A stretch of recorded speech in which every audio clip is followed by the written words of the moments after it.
নমস্কাৰ মোৰ নাম অপৰাজিতা বৰবৰা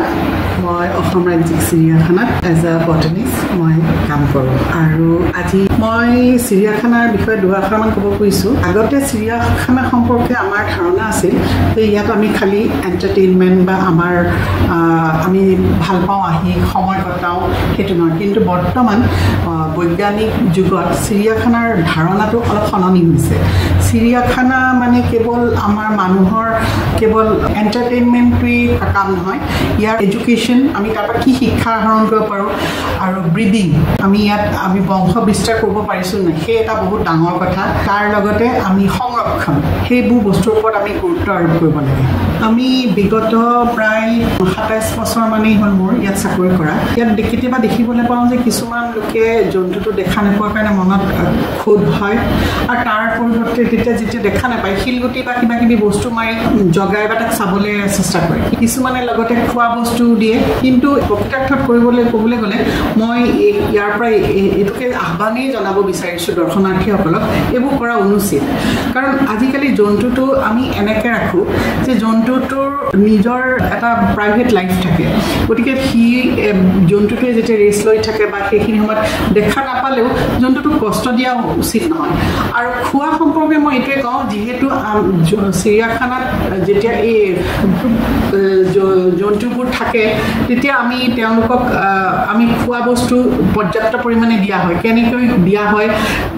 ভেটেৰিনেৰী ডিপাৰ্টমেণ্ট এটা আছে তেওঁলোকে চাই চিতি ডাক্তৰৰ পৰামৰ্শ অনুসৰি তেনেকৈ যথেষ্ট পৰিমাণে তেওঁলোকক খোৱা দিয়া হয় আৰু যিহেতু এই জন্তুবোৰ কেপটিভত ৰখা হয় গতিকে আমি কিছুমান বেলেগ বেলেগ প্ৰিকশ্যনো ল'ব লগা হয় এতিয়া আপোনালোকে দেখিছে এনেই এটা জন্তু বাহিৰত থাকিলে সি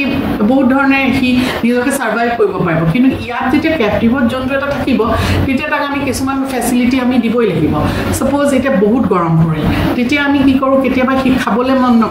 নকৰিলে কি কৰোঁ আমি ফ্ৰুটছবিলাক সেইবোৰ আইচলৈ ৰূপান্তৰ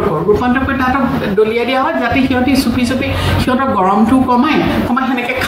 খাদ্যটো গ্ৰহণ কৰে আকৌ দেখিছোঁ ৱাটাৰ স্প্ৰিংকলো কৰোঁ ইভেন ফেন চেন আদিও দিওঁ গতিকে তেনেস্থলত দৰ্শনাৰ্থীসকল যেতিয়া আহে গতিকে অদৰকাৰী খোৱা বস্তু দিয়া দলিওৱা এইটো বৰ গৰ্হিত কাম সেইটো নকৰিলে বৰ ভাল হয় কাৰণ আজিকালি আপোনালোকে জানে জুৰ কনচেপ্টটোৱেই হৈছে তাৰ পৰা আমি জন্তুৰ বিহেভিয়াৰ সম্পৰ্কে জনা বা জন্তুৰ ব্ৰিডিং কেনেকৈ হয় সেইটো জনা আৰু জন্তুটোক আমি কেনেকৈ ৰাখিব লাগে কেনেকৈ প্ৰতিপালন কৰিব লাগে এই সকলোবোৰৰ পৰা আমি এটা জ্ঞান আহৰণ কৰাৰহে আজিকালি চিৰিয়াখানাটো এটা জৰিয়া হৈছে এইখিনিতে মই আৰু এটা কথা ক'ব খোজোঁ যেতিয়া চিৰিয়াখানালৈ দৰ্শনাৰ্থী আহে বহুতো সৰু সৰু ল'ৰা ছোৱালী আৰু তেওঁলোক আচলতে শিক্ষাৰ্থী প্ৰত্যেকজনে আৰু কেতিয়াবা শিক্ষকৰ লগতো আহে গতিকে সেই শিক্ষকৰ লগত আহোঁতে বা তেওঁলোকৰ অভিভাৱকৰ লগত আহোঁতেও অভিভাৱকৰো এটা দায়িত্ব থাকিব লাগে যে য'ত অহা মানে হাই উৰুমি কৰি